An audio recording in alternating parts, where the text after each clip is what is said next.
When I was figuring out what video I would make next, I was thinking of what holidays are coming up. Now we have Valentine's Day, which is a Hallmark holiday where it's literally just made so you can waste money on cards. And then you feel like you have to keep these cards. God forbid whoever gave me this card passes away, and then I have to get their name tattooed on my arm.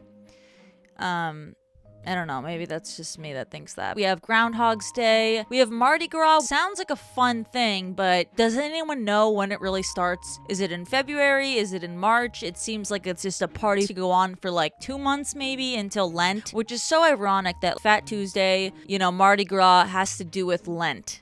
Does it? You're like giving up something for the Lord, but you're also partying and seeing boobs beforehand and getting some beads for it. Well, you're seeing boobs and you're giving beads, and then, well, if you're also showing boobs, then you're getting beads too. Anywho, what I planned on doing for this video was talking about a holiday that's coming up in February. That holiday is President's Day. Wow! If you are new to this channel, make sure to consider subscribing for weekly videos on the paranormal, spooky, true crime topics that you definitely want to hear. It means so much to me. Every time I get a subscriber, I get a little woo, woo, and I go a little crazy. And if you're a subscriber but you're not a member, it's only $2.99 a month. I know it seems like a lot, it's just $2.99, and you will make my life, and you will get vlogs of me doing crazy things on the weekends. Thanks. Who knows what President's Day is for? Most of us know what weird holidays are for when we are in grade school, when we're literally actively learning about them because the teacher doesn't want to put in the work to like actually teach us something. They like give us a coloring page, make us make an Abraham Lincoln hat, and they're like, this was the origin of President's Day. And you're like, I pay for this?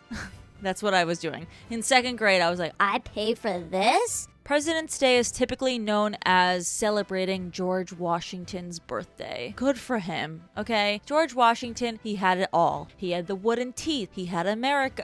I'm like jealous of George Washington all of a sudden. And he even gets a day dedicated to him till this day. Even though it is George Washington's birthday, allegedly, I say allegedly because it's not actually his birthday, because it's always considered the third Monday in February. As you know, your birthday every year, it's on a different day of the week. Sometimes it's a good year and you have it on a Friday or a Saturday, or you're like me and it's a good year when it's on like a Monday, Tuesday, Wednesday, and you don't feel bad about it that you're home alone eating Cheetos and watching Disney animated films that you should have watched with your parents 20 years ago. President's Day is all about George Washington. Until Abraham Lincoln, we're all of a sudden giving him the day as well. President's Day is sometimes just referred as celebrating the birth, the life, the existence of all of the United States presidents. There were so many options to discuss creepy, weird, spooky things that aren't right about American history. It's really endless, honestly. So when you look at the most haunted homes in America, the White House is always brought up. All of these presidents lived there, making decisions that are huge. If there's gonna be a ghost lingering, if there's someone that's gonna be like,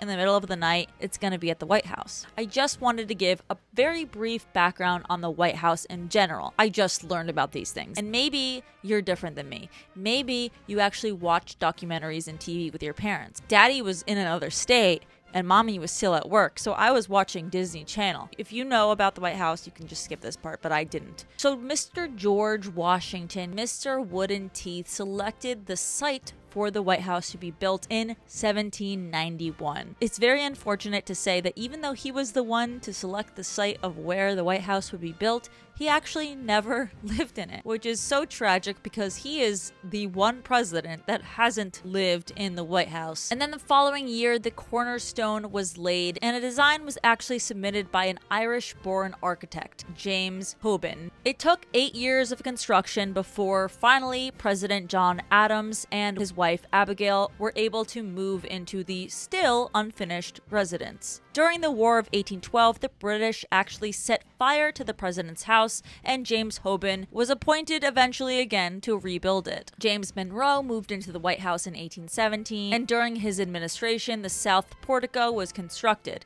In 1829, Andrew Jackson oversaw the addition of the North Portico. In 1902, President Theodore Roosevelt began a major renovation of the White House, including the relocation of the president's offices from the second floor of the residence to the newly constructed Executive Office Building, which is now known as the West Wing. So many other presidents added some reconstruction elements to the White House. The White House has 132 rooms, 35 bathrooms, and 6 levels, 412 doors, 147 windows, 28 fireplaces, 8 staircases, and 3 elevators. The White House kitchen is able to serve dinner to as many as 140 guests and hors d'oeuvres to more than 1,000. So through this video, actually this was the first time in my entire life, I think, that I imagined the presidents walking through the halls of the White House. Like, I just imagined them getting up to pee in the middle of the night. I guess their bathrooms in their own bedroom, but like, what if they wanted a little snack? A little snacky snack. Maybe they want a little cookies and milk. Now, are they going to ring a bell, or are they going to just get their asses up? Because sometimes that's the fun of it.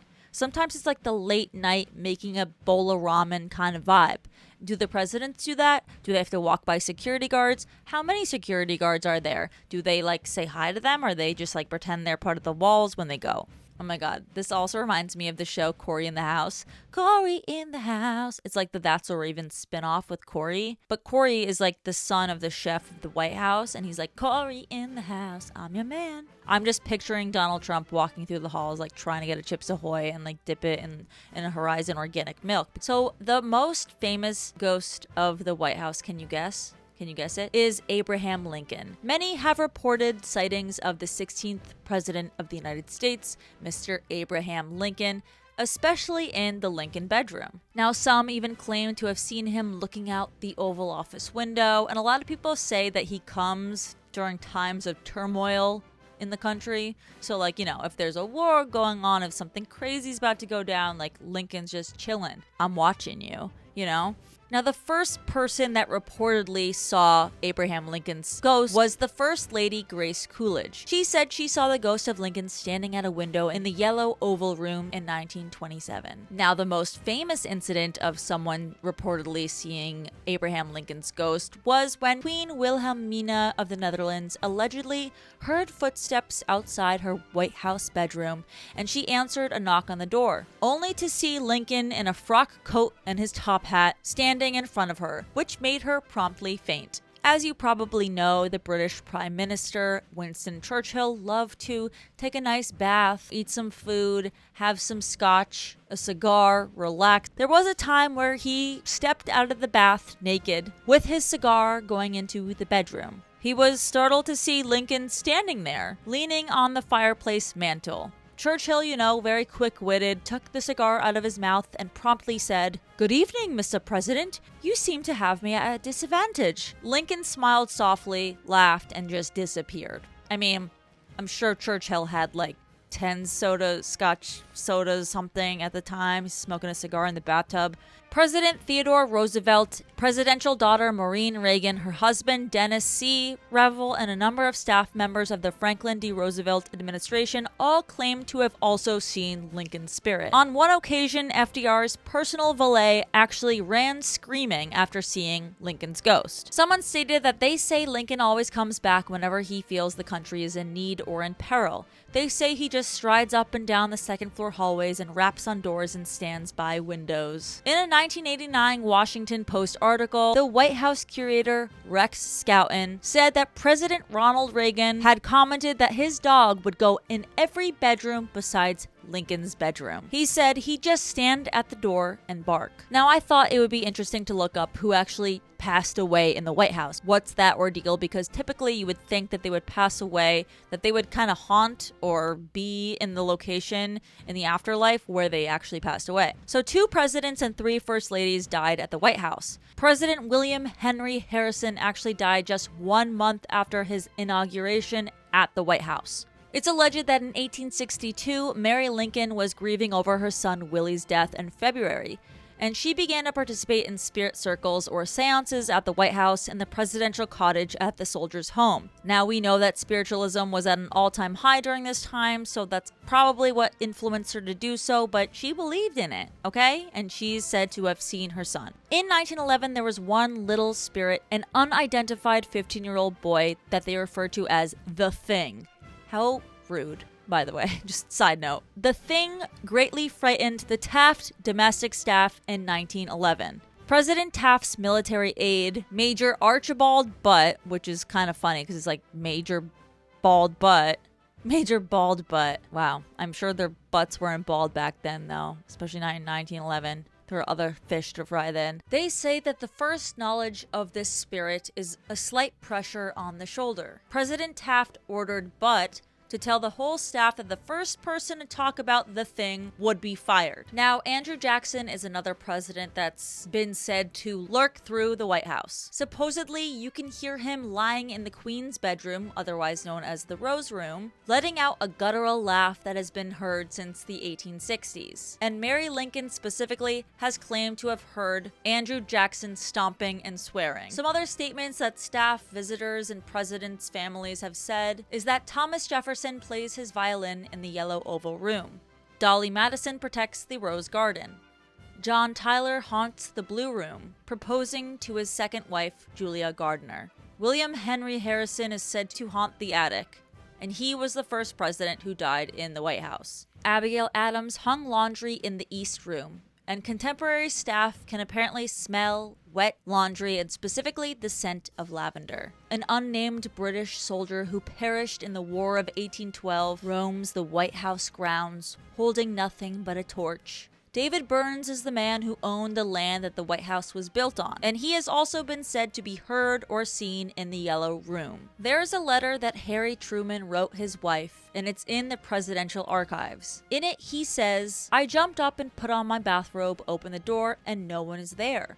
I went out and looked up and down the hall, looked in your room and Margie's. Still, no one. Went back to bed after locking the doors, and there were footsteps in your room whose door I'd left open.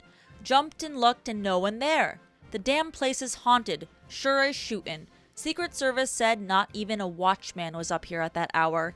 You and Margie had better come back and protect me before some of these ghosts carry me off." So those are just some of the accounts of the ghosts reportedly seen, heard, or felt in the White House. Happy President's Day, y'all. I don't know what the point of this video was, but I hope that if you go to the White House, you'll bring your spirit box for me and comment down below whether or not you think it's actually haunted or how you feel. Because if you don't think it's haunted, then you're calling 8 of the United States presidents liars.